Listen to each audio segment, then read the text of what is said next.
पिंपरी चिंचवडमधल्या इंद्रायणी नदीच्या पूररेषेमध्ये बांधलेल्या 36 बेकायदेशीर बंगल्यांवरती आता कारवाईला सुरुवात झाली आहे। रिव्हर व्हिला प्रोजेक्टमधील 36 पैकी 36 बंगल्यांवरती ही कारवाई सुरू आहे। पिंपरी चिंचवड महानगरपालिका पोलीस बंदोबस्तामध्ये ही कारवाई करत आहे। पहाटेपासून बंगले जमीनदोस्त करण्याची कारवाई महानगरपालिकेने हाती घेतली।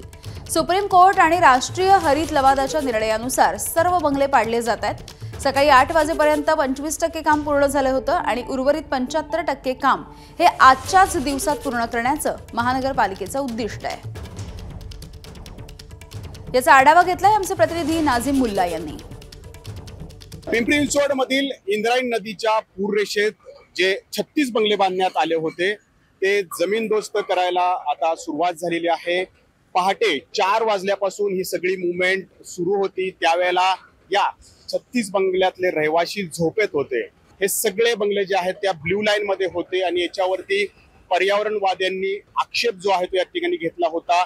न्यायालयात त्यांनी धाव घेतलेली होती आणि हे बंगले जमीनदोस्त करावेत या अनुषंगाने त्यांनी आवाज उठवलेला होता। आपल्यासोबत पालिकेचे अधिकारी आहेत, आपण त्यांच्याशी बोलणार आहोत। सर, किती वाजल्यापासून प्रत्यक्षात ही कारवाई सुरू झाली आणि कशा पद्धतीने ही कारवाई होती? की जे सुप्रीम कोर्टाने सांगितले त्याप्रमाणे आपण ती कारवाई चालू केलेली आहे आणि ही आजच पूर्ण बंगलोची जी काय आहे ते जमीनदोस्त करण्याची कारवाई आजच कंप्लीट केली जाईल। सर, कधीपासून यांना नोटीस आपण झालेल्या होत्या? कारण डिसेंबर मध्ये सुद्धा ही कारवाई होईल असं एक बोललं जातं।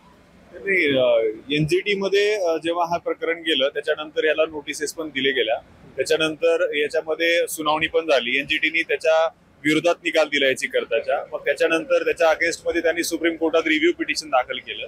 मग त्यावेळेस पण सुप्रीम कोर्टानं फेटाळलं।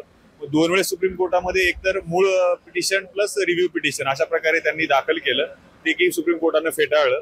मागं एका प्रकरणामध्ये स्टे मिळाला होता। त्याच्यानंतर सुद्धा हे सगळं जे प्रकरण आहे ते फेटाळल्यानंतर आम्ही कारवाईसाठी ही जी काही पुढची प्रक्रिया आहे ती केलेली आहे। जे रहिवासी आहेत त्यांच्यावरतीच कारवाई होणार नाहीये, तर जमीन मालक असेल, अगदी बिल्डर असेल, या सर्वांवरती इथं कारवाई होणार आहे। आज दिवसभरात हे बंगले जमीनदोस्त केले जातील आणि पुढची कारवाई ही पुढे सुरूच राहील। नाझिम मुल्ला, एबीपी माझा, पिंपरी चिंचवड। आमच्या भावना म्हणजे आम्हाला एकदम वाईट वाटते की आमच्या समोर आमचे घर पाडले जाते आणि करोडोचे आमचे जे घर होते बांधकाम केलेले काही लोकांचे अक्षरशः म्हणजे आज म्हणजे धुळमट्टीमध्ये मिळवून टाकले त्या शासनाने आणि आम्हाला कुठल्याही प्रकारचा वेळ मिळालेला नाहीये। कालपासून पाऊस चालू आहे, सामान सुद्धा शिफ्टिंग करता येत नव्हतं इथे। अशी परिस्थिती आमच्यावरती आलेली म्हणजे आम्ही इथले भारतातले रहिवासी, आम्ही बांगलादेशी आहेत असं यांनी आमच्यावरती कारवाई केलेली। बांगलादेशी जशी कारवाई करतात तशी।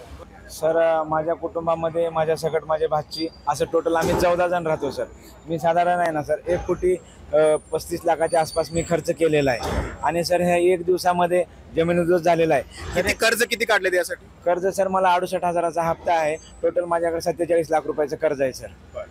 परंतु आता कर्ज हप्ते तर फेडायचे आहेत, मात्र घर नसणार आहे आता तुमचं?